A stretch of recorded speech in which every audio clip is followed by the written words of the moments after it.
Radio Mystery Theater presents...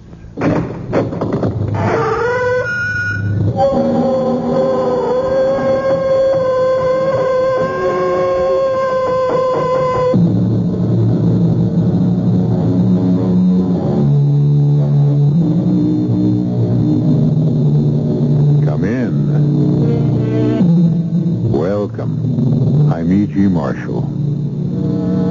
Voodoo is a word to conjure with, and conjure is the right word, because the high priest of voodooism was called a conjure man. It was he to whom the practitioners of voodoo turned when they wanted spells cast or lifted, enemies punished, or love affairs promoted. As voodoo spread northward from the island of Haiti to the Americas, and particularly to New Orleans, it should be noted that its most powerful conjurers were women. Dambalaudeo, all-powerful one, see your knife, the sacred knife of our ancient gods. See, Dambala, the knife has drawn blood, and you, Dambala, you will now have another soul.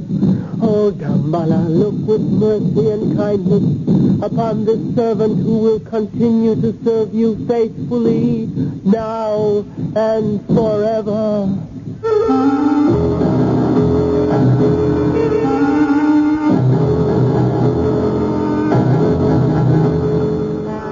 Our mystery drama, The House of the Voodoo Queen, was written especially for the Mystery Theater by Murray Burnett and stars Jordan Charney and Joan Loring.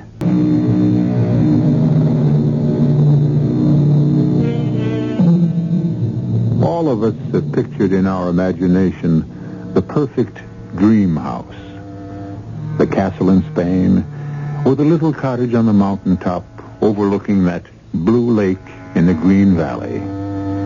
But few of us are ever fortunate enough to have our dream come true. Douglas and Helen Fenton were two young people who had that good fortune.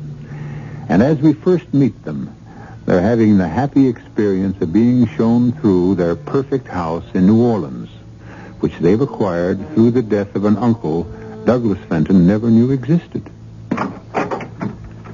And this was used as a music room in the old days. Oh, I can just see it. Can't you, Doug? It's a beautiful room, nice and sunny. I think I have given you a thorough tour of your new home, and unless you have any questions, I should be getting back to the office. I promise you'll be our first dinner guest. Won't he, Doug? Oh, you bet. There are still a lot of questions I have about Uncle Timmy that I'll want answered. I am at your service. Good day, and good luck, and good health. Don't bother, Mr. Fenton. I know the way out. Oh, Doug, I'm so happy. I just love this house. Wait till you see what I do with it. What was that? The movers? Don't be silly, darling. They left hours ago. Remember? Probably something fell. Didn't sound like something falling.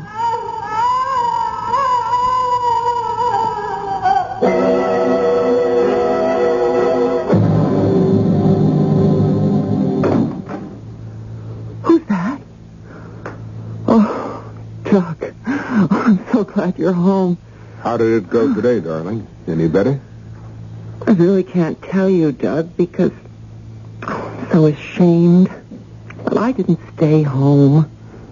I guess I'm just a big coward. Oh, don't be silly. Anyone would be frightened by what goes on in this place. Oh, Doug. Oh, what are we going to do? I told you. We'll sell the house and find another. Did you reach Mr. Lamorde? No luck. When I called, he was out. And when he called me back, I was in a meeting and couldn't take the call, but he promised to... Oh, that must be him now. Hello? Mr. Fenton, Lemurs here. Sorry we missed connections all day. What can I do for you? Mr. Lemurs, I don't know how to tell you this, but, well, Helen and I think the house is haunted. If you you don't like the house, you can always put it on the market. We love the house. That is, we thought we loved it. Well, you can't live in a house where all night long you hear screams and chain rattlings and during the day thumpings and... Well, there's an odor, an indescribable odor of rot and decay that sweeps through the house from time to time. It's here now, as a matter of fact. And we wanted to know if you had any complaints... The house has been empty for years. Well, maybe that's the reason. Have you heard anything about the house being haunted? You're serious? Of course. Then I can only tell you that feeling the way you do, you shouldn't stay in the house. I'll give you the names of some real estate agents who might be willing to handle it.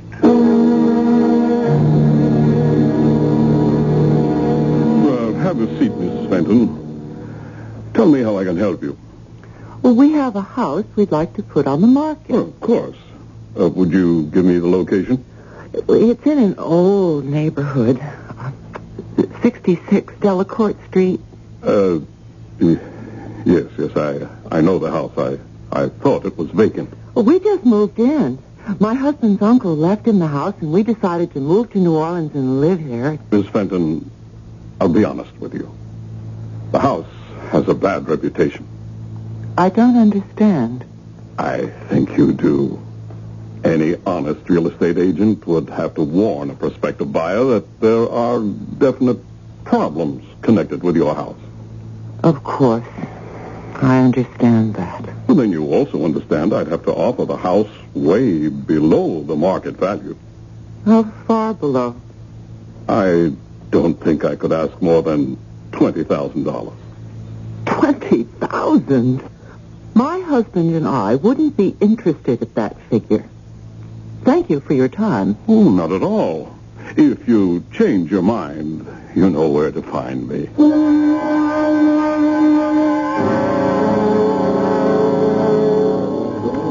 Now, how can a pretty girl look so unhappy after a dinner like this? When the girl is thinking of going home to a house that scares her and that no real estate agent wants to handle. Relax. Look, we'll put an ad in all the papers and sell it ourselves. You know, it might be better that way. We save a commission. Oh, darling. That's why I love you. You take such a big load off my shoulders and make everything seem so easy. Oh, isn't that what husbands are for? I can think of a few other uses. And that's one reason why I love you. When are we going to put the ads in? First thing tomorrow.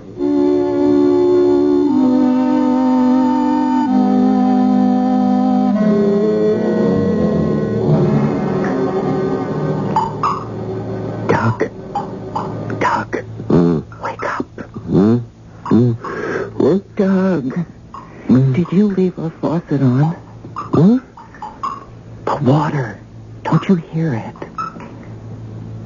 Yes, I hear it. Did you check the bathroom? I was afraid to.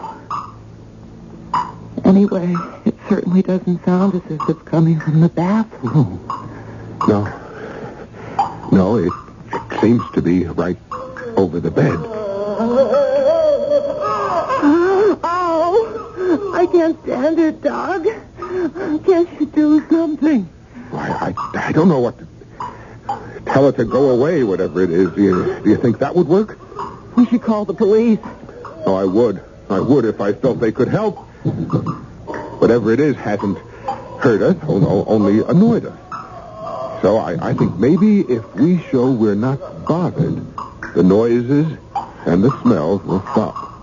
I don't think I can do that, Doug. Yeah, I know.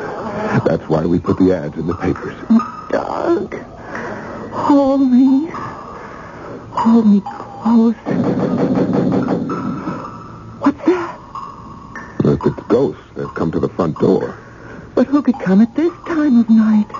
You talk as if it were 3 in the morning. It's only 10:30, and this is a late town. Well, I suppose I'd better see who it is. I'll come with you. Be right with you. Oh, I'm so sorry. I never dreamed I'd be waking you. I'll come back some other time. Oh, no. We weren't asleep. Come on in, come in. Well, it was the advertisement in the Picayune. The house is for sale. Oh, yes, it is. I'm Doug Fenton, and this is my wife, Helen. I'm Zoe Lemaitre. You're interested in the house? I am. Are you married? No. I'm quite alone.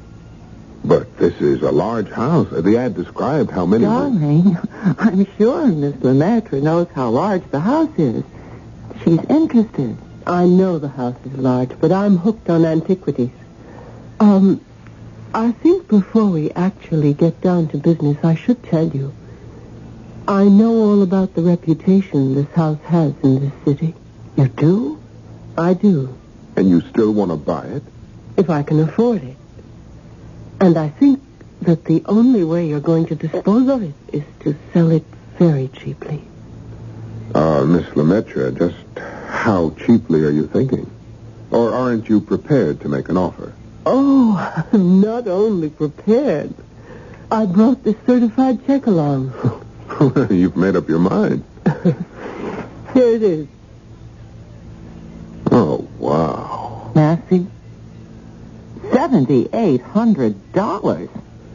Why, that's just a fair offer, considering the reputation of the house.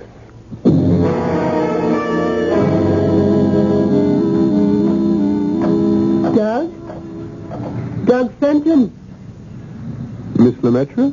Are you too angry with me to join me in a café suite?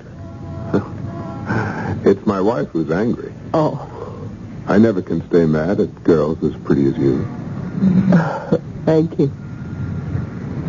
Do you find me fascinating, Mr. Fenton? Completely. I trust I have the same effect on you. Oh, it's not you who interests me. It's your house. Why? I can't tell you. Everyone in this town seems to know what's wrong with my house except Helen and me. They know there's something wrong. That's all they know. Oh, and you know more, beautiful Zoe. Ah, yes. Behind those beautiful green eyes lies secret. And your attitude is one reason why I can't tell you. You wouldn't believe me anyway. Try me. All right. The house you're living in doesn't really belong to you. Oh, I have a deed that says it does. That house was stolen from the daughter of Marie Laveau. Marie Laveau? Who's she?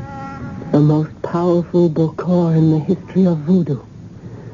The beautiful black woman who ruled as the voodoo queen of New Orleans for half a century. You, Douglas Fenton, are living in the house of the voodoo queen. And she wants you out.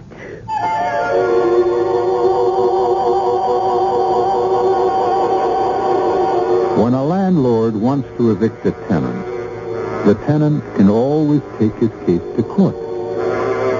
But when the fanciful notion is advanced that the landlord is really a voodoo queen who lived back in the 19th century, that tenant has a problem. I'll be back shortly with a terrifying solution found by Doug Fenton in Act 2.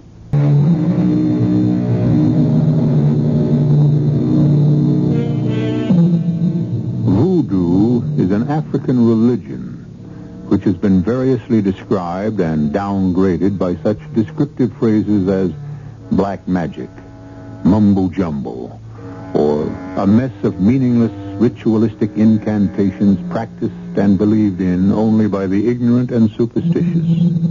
Nevertheless, it survives. Douglas Fenton has been told that voodoo presents a very real and serious threat to his living in a house he inherited in New Orleans. But Douglas Fenton is a skeptic. You're too much, Zoe. Oh? But you must really think I'm the biggest sucker you ever saw if you expect me to sell you a $60,000 house for 7,800 because of some crazy story about a voodoo queen. Wait, where are you going? Before I called you ignorant.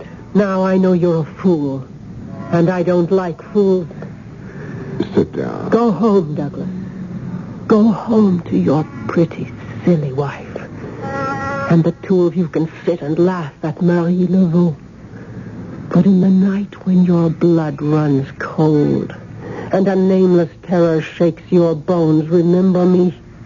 And if you can, remember to call on the cochon gris and pray they show you mercy. Hey, you think this stuff is for real, don't you? I was born in New Orleans, as were my mother and grandmother. We know the power of the cochon gris. If I apologize, will you sit down? I will sit. But it's useless. You will still disbelieve. Can you blame me? I'm a product of the 20th century. You tell me a pretty wild story and mention things I've never even heard of. Like this cochon gris. The cochon gris are an ancient society of voodoo priests. And what's your connection with them? They asked me for a favor. It's not wise to oppose them. And the favor was to buy my house, huh? Well, why? Why do they want it? Because it was the home of Marie Laveau. Because it really belongs to her, and they want it as a shrine. And their headquarters. What are you doing at this cafe this afternoon? What took you out of your office? No, a problem. I've always found that a walk and some fresh air helps me. Huh. Don't you find it strange that your walk should lead to the back streets and this particular cafe? I wanted to get away from crowds. And how was it that I happened to be here? Well, you can answer that better than I. Yes, I can. Read this note. I received it at noon. Cafe Lafitte, 3:30. Fenton will be there.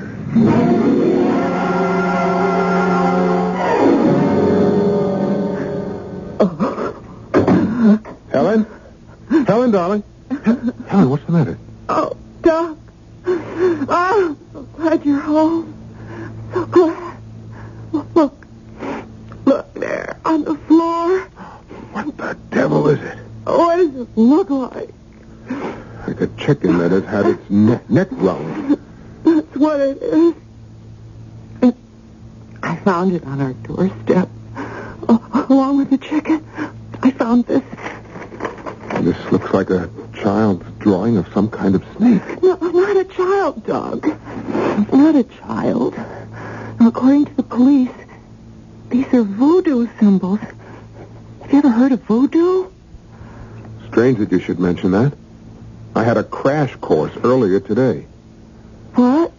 The girl who came here to buy our house, I ran into her today at a sidewalk cafe.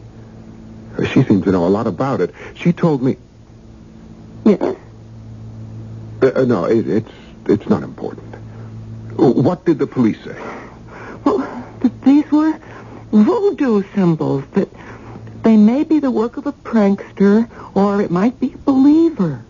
And someone who thinks voodoo magic actually works. Someone with a grudge against us. The cochon gris.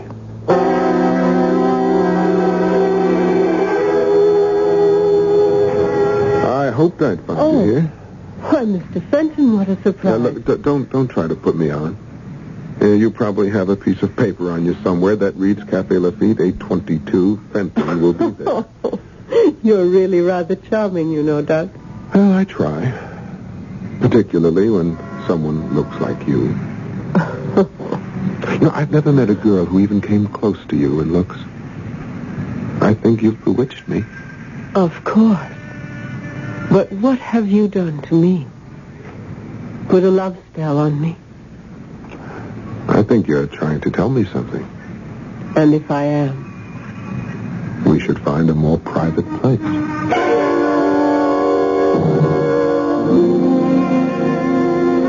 I shouldn't tell you this. Oh, Doug, darling, I never felt like this before in my life. Never with anyone. Oh, you're a beautiful liar. but I love to hear it. I mean it, Doc. Oh, you're an astonishing girl.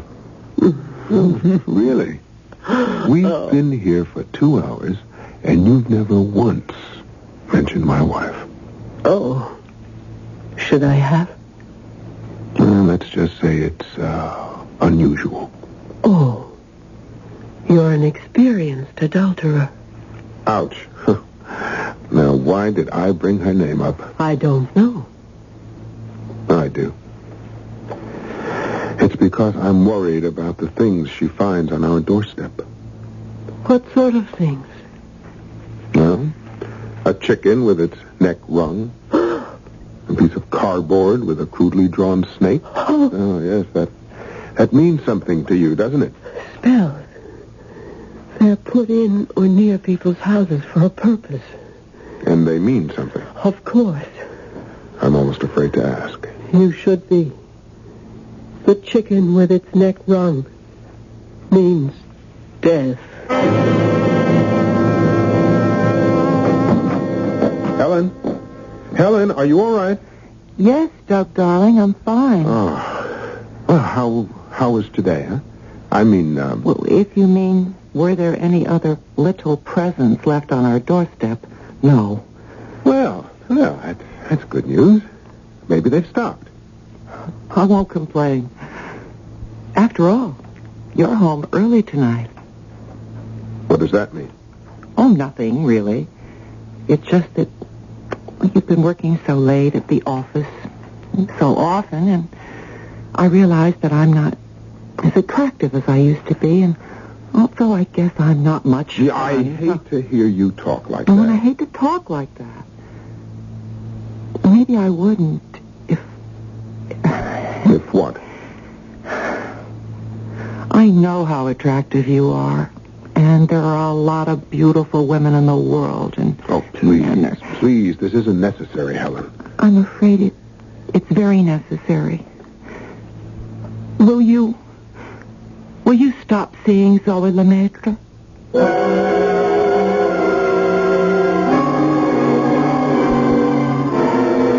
I'm as mad as anyone can get and still not commit murder. It's your associates. Those voodoo priests you tell me are called the cochon gris. They're not my associates. Sometimes they ask me to do favors for them, and I know it's not wise to refuse. Oh, they must really be grateful to you. They've rewarded you by telling Helen every time we met. Oh. Tell them to lay off. I won't. You won't? What do you want to do, break us up? You know better than that, Doug. It's just that I don't want to make a fool of myself. If I go to the cochon gris with this request, they will simply tell me what I've been telling you all along. If you wanted to stop, sell the house. We would, gladly, if we could get anywhere near what it's worth. What is it worth, really, Doug? You can't find a buyer who'll even make an offer except the cochon gris. And they think they're being very generous. I won't be taken. You inherited the house. Whatever you get is pure profit. You really don't understand, do you? I know that if you won't sell, then Helen will have to suffer. Not if I stop seeing you. That would be your choice. And I'm making it. Right now. If you can let me walk away rather than ask a simple favor of people who owe you, then I'll walk. Goodbye, my love.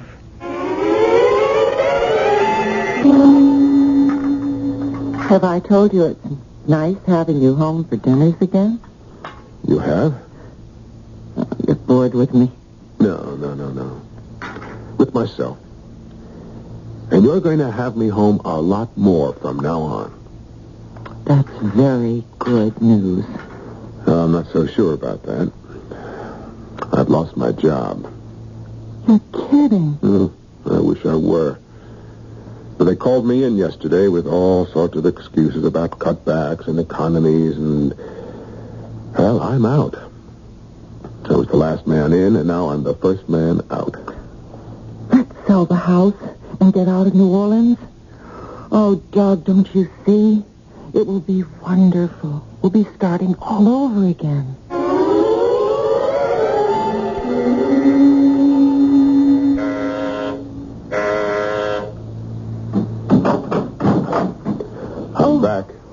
So I see. May I come in? What happened to your key? I threw it away so I wouldn't be tempted to use it. But I couldn't stay away. I'm glad. Did you miss me? Oh, Doug. Oh, Zoe. Zoe, my love, my darling. You don't know how much I missed hearing those words the last 2 weeks. Yeah, well, I'm afraid you're going to miss them a lot more. What? I've lost my job, and Helen's at me to sell the house and get away from this city. And, incidentally, you. Oh. She no longer cares how little we get for it. She's completely fed up. And you, Doug? Well, it's very tough to put up a decent argument for staying. If you could, would you stay? How can I stay without money? If it's money that separates us, you don't have to say goodbye at all. Excuse me, love. I didn't know I was talking to a wealthy plantation owner. I only meant I might be able to get you all the money you want. The only friends I know you have are the tightwad cochon gris who only want to pay $7,800 for a $60,000 house. They've been known to put a higher price on other things. Like what? Souls. You know, you're really too much with that voodoo business. If there were anything to it, which you know I don't believe for a minute, I'd have to be crazy to be willing to sell my soul. I didn't mention your soul, did I? I can't sell what I don't own, and as far as I know, I only have one soul. There are others you can pledge. Other souls you can speak for. Would you care to put a name to that soul? Anyone near and dear to you. Like Helen. She would be one. I don't know whether to laugh or just walk out of here. I'd never hurt you, I mean, just what kind of a man do you think I am? A man I can love. Love? That word sounds very strange on your lips. The same lips that can talk about me selling my wife's soul. Oh, go away. You're just like everyone else, crying about not having any money and not willing to pay the price for getting all you want, everything you want, including me.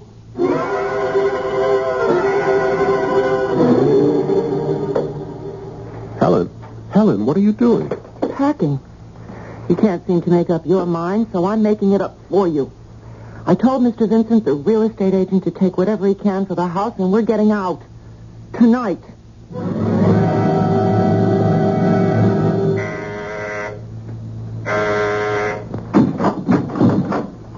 Oh, I've been expecting you. There's a café filtre on the coffee table. How did you know I'd come back? Because I chose you. I couldn't make a mistake about the man I chose to love. Well, when you stop patting yourself on the back, I'd better tell you that the only reason I'm back is because I don't believe any of this voodoo stuff. And that's why I'm willing to go along. Of course. And to prove it, I'm not going to make any deal where I have to shoot, stab, poison, or in any way do anything that's going to cause physical harm to Helen. No one's going to ask that of you. All that's required is this knife and your blood.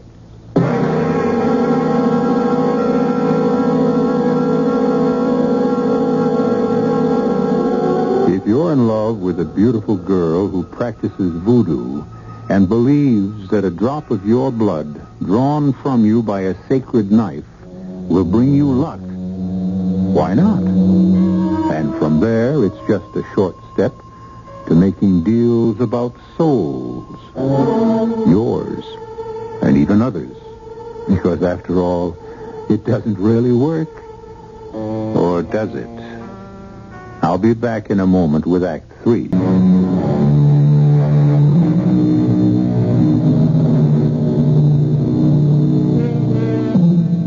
I think all of us feel some small twinges of apprehension when we sit in the doctor's office waiting for the injection we know we must have.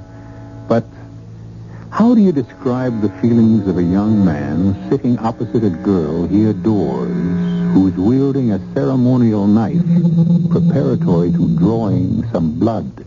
Zoe, my love, you're beautiful and an enchantress. Somehow you look different with that knife in your hand.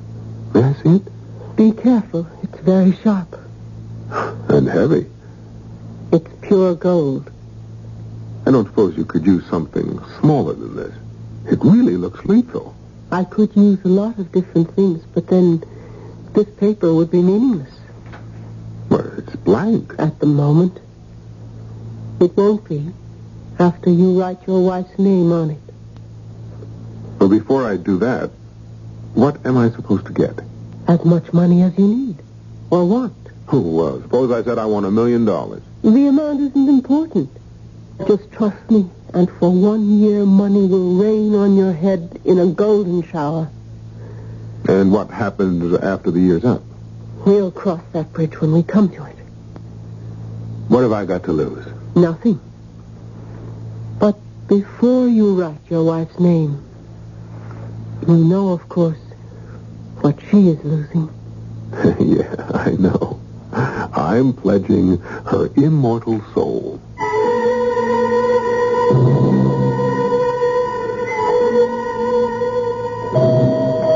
How is she, Doctor?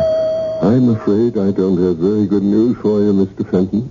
Haven't you found out yet what's wrong? The tests are inconclusive, and none of the medication we've been giving her seems to be able to help. Well, what is it? Is it a bug or a virus? We just don't know. She's been asking for you. Helen? Helen? I'm here. Oh, Doc. You didn't have any trouble getting away from the office? I keep telling you, darling, I'm my own boss now. And if things keep going the way they are, I may even turn out to be a tycoon. I'm dying, Doc. Now, Helen, please, now, you mustn't even... It's all right. You mustn't feel badly. The way things went since we came to New Orleans, I'm beginning to think that death might be the best thing for me. Helen, I don't want you to talk that way. Doc, I want you to promise me one thing. Just one thing, please. Anything. When I die... Please, now, will you stop talking about dying? Please, Doc, listen to me. You must get out of that house. Get rid of it. Promise me, Doc. You'll never set foot again in that horrible house. Oh, delicious. I do adore champagne. Well, when are we going to make it all legal? You mean with a wedding and everything like that? Oh, and what a wedding. What a reception. And what a honeymoon. The biggest, most expensive... Helen's been dead only 3 months. Not a very long period of mourning. Who says? A lot of people. Nasty, gossipy people. Dull, stodgy people. Who cares about them? Or what they say to your business associate. What can they say? That you became very rich very suddenly, that your wife died mysteriously, that I'm a witch, and that perhaps people should be careful about doing business with you. No, yes, I'd almost forgotten. It's all because of that voodoo group you fool around with, You'll have to admit that everything happened after we went through the ceremony they told me to perform. Right. I'll admit that first sugar deal on the commodities market was luck. But after that, give me a little credit. I got smart about commodities. And now I know what I'm doing. So, when do we get married, Why is marriage so important to you? You wouldn't be stalling me, would you, my love? Don't be silly, Doc. Shouldn't you wait and see when your 1-year contract is up that your luck doesn't change?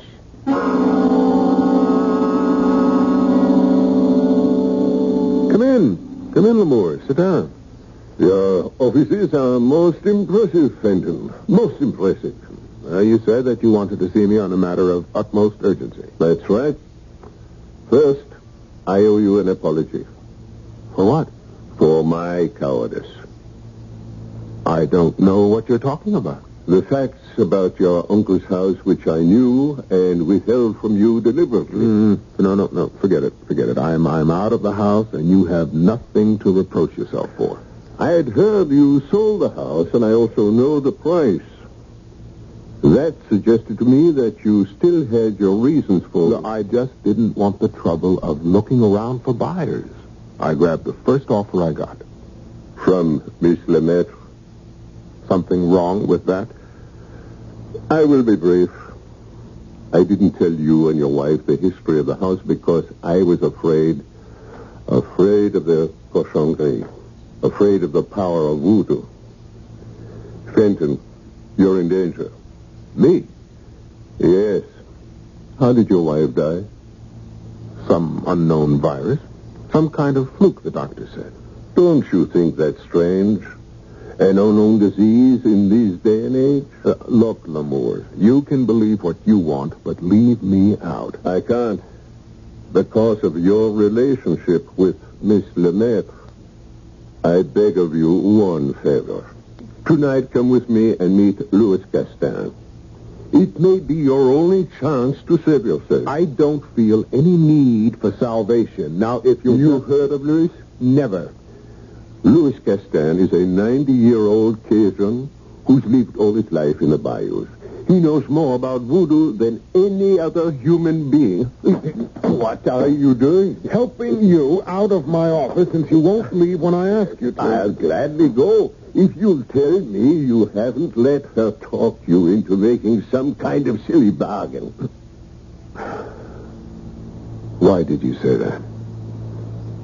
So you have. You've sold your soul. Fenton, for the love of God, come with me to the bayou tonight.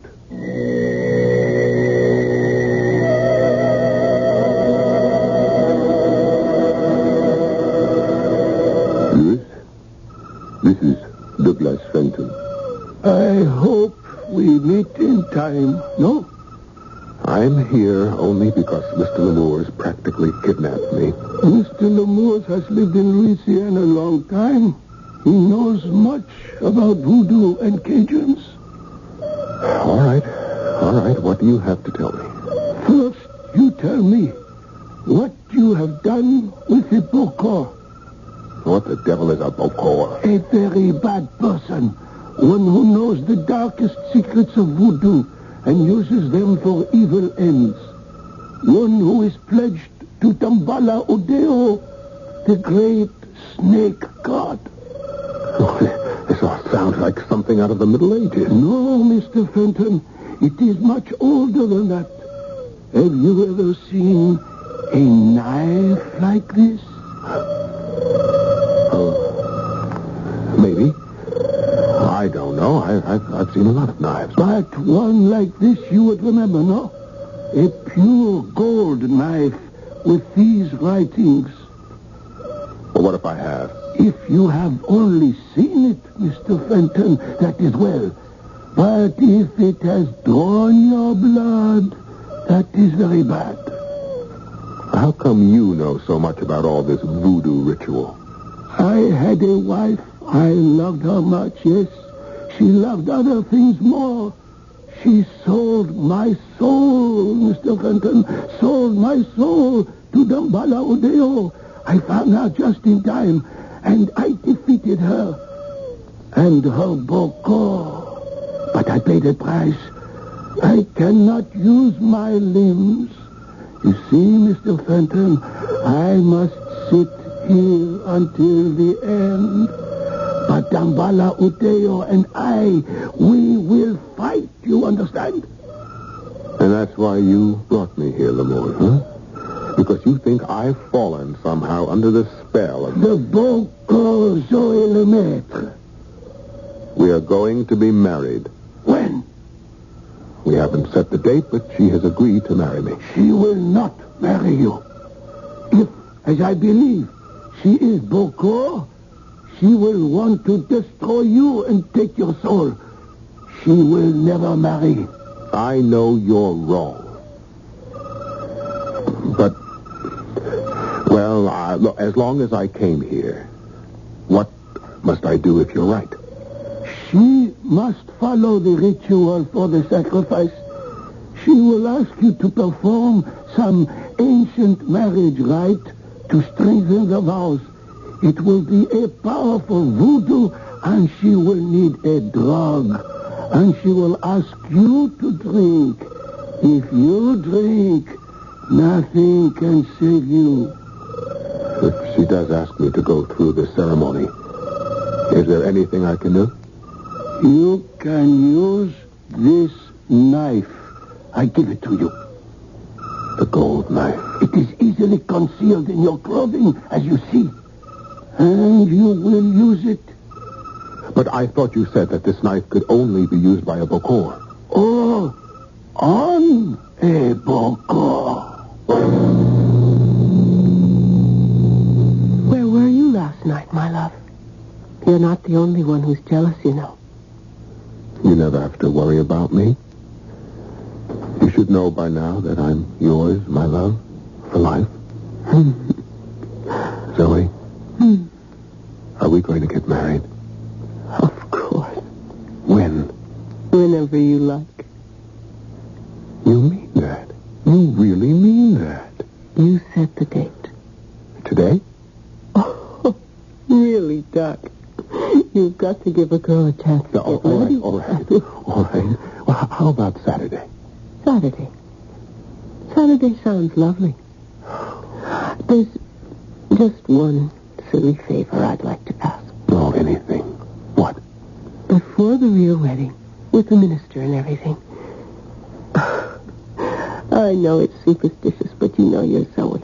I just wouldn't feel that we were truly married unless we went through a little native ceremony that my family has observed in every marriage. A native ceremony? It's nothing, really. Just the two of us before an ancient altar. I know you'll think it's nonsense, but it means so much to me.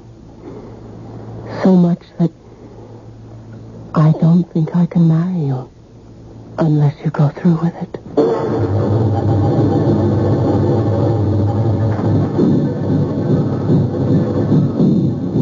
This is my old house. Why do we have to come here? Don't ask so many questions. Just pretend we're playing some childish game. It will seem that way to you, Doug, but to me it's...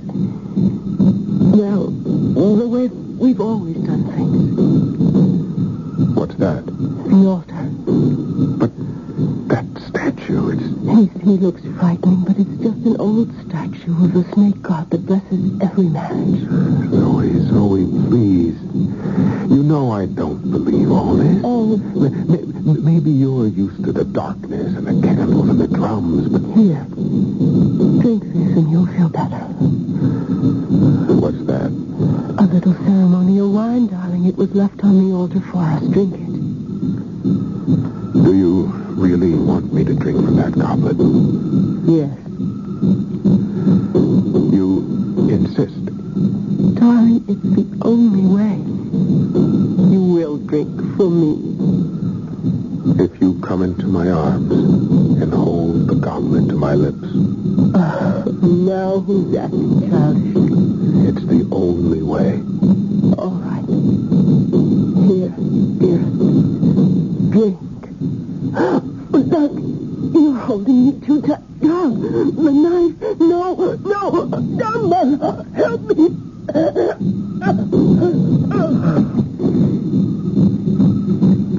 I drank my love.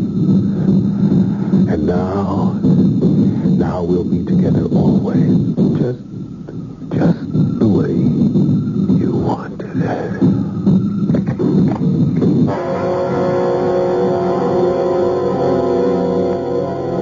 A friend of mine told me the story of an investigative reporter who penetrated some real voodoo ceremonies and photographed the strictly forbidden rites. The pictures somehow were ruined in development, and the journalist developed an unfortunate tic. His right hand, the hand that operates a camera, now moved ceaselessly in the air, completely out of control. The doctors diagnose it as a nervous disorder.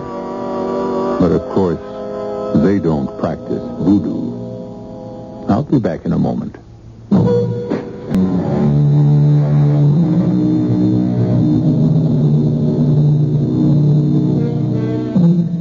It's amazing how many of us invest inanimate objects with supernatural powers.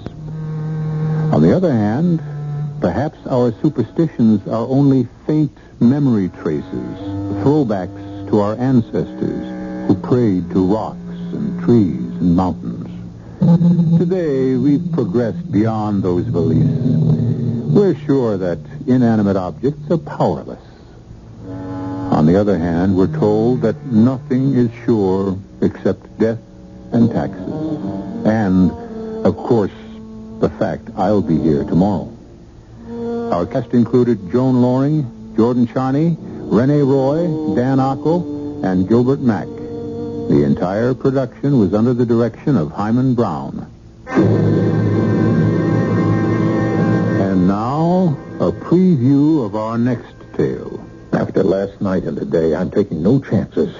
Maybe with your superior intelligence, you have no worries about our abortive attempt at Satanism. But I have. Look, I was the victim, and since a crack on the head denied me any knowledge of what happened, I'm only hoping you can give me the straight goods. The straight goods. A peculiarly inept term for what we are engaged in, my brother in Satan. Damn it, it's not a deal in semantics, Anton. Now, what happened after I summoned up the fiend? I mean, how did you escape, and how could I have been harmed?